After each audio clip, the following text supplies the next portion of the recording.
ओम नमो भगवते वासुदेवाय। आज मैं आप लोगों को शरद पूर्णिमा की कथा बताती हूँ। एक साहूकार के दो पुत्रियां थीं। दोनों पुत्रियां पूर्णिमा का व्रत रखती थीं, परंतु बड़ी पुत्री पूर्णिमा का व्रत पूरा करती थी और छोटी पुत्री अधूरा छोड़ देती थी। परिणाम यह हुआ कि छोटी पुत्री की संतान पैदा होते ही मर जाती थी। उसने पंडितों से इसका कारण पूछा तो उन्होंने उसे बताया कि तुम पूर्णिमा का व्रत अधूरा छोड़ती थी, जिसके कारण तुम्हारी संतान पैदा होते ही मर जाती हैं। पूर्णिमा का पूरा व्रत विधान पूर्वक करोगी तो तुम्हारी संतान जीवित रह जाएंगी। उसने पंडितों की सलाह से पूर्णिमा का व्रत पूरा किया, विधान पूर्वक किया। उसके लड़का हुआ, परंतु शीघ्र ही मर गया। उसने लड़के को पीढ़े पर लिटाकर के ऊपर से कपड़ा ढक दिया, फिर बड़ी बहन को बुलाकर लाई और बैठने के लिए वही पीढ़ा दे दिया। बड़ी बहन जब पीढ़े पर बैठने लगी तो उसका घाघरा बच्चे को छू गया। बच्चा घाघरा छूते ही रोने लगा। बड़ी बहन बोली, तू मुझे कलंक लगाना चाहती थी, मेरे बैठने से यह मर जाता तो? तब छोटी बहन बोली कि यह तो पहले से ही मरा हुआ है, तेरे ही भाग्य से ये जीवित हुआ है, तेरे ही पुण्य से यह जीवित हुआ है। इसके बाद पूरे नगर में पूर्णिमा का व्रत करने का ढिंडोरा पिटवा दिया।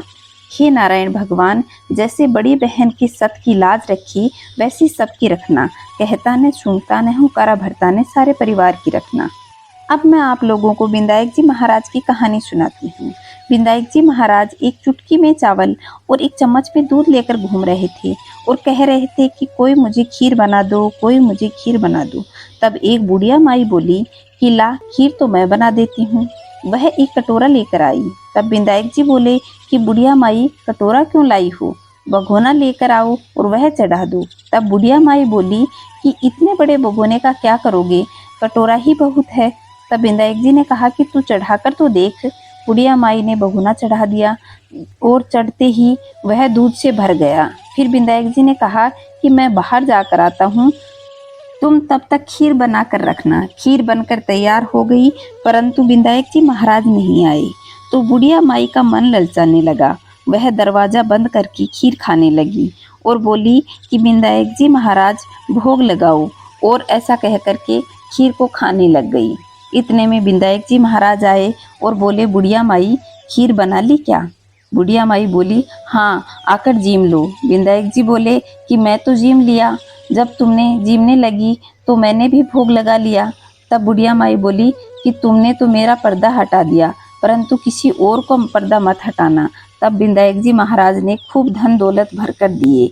हे विनायक जी महाराज, जैसा बुढ़िया माई को दिया वैसा सबको देना। कहता ने सुनता ने सारे परिवार को देना।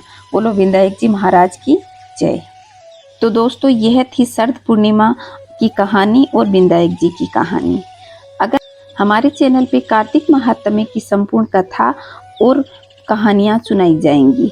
अगर आप लोगों ने चैनल को सब्सक्राइब नहीं किया तो चैनल को सब्सक्राइब कर लें, ताकि उनका नोटिफिकेशन भी आपको सबसे पहले प्राप्त हो। कमेंट में जय श्री नारायण अवश्य लिखिए।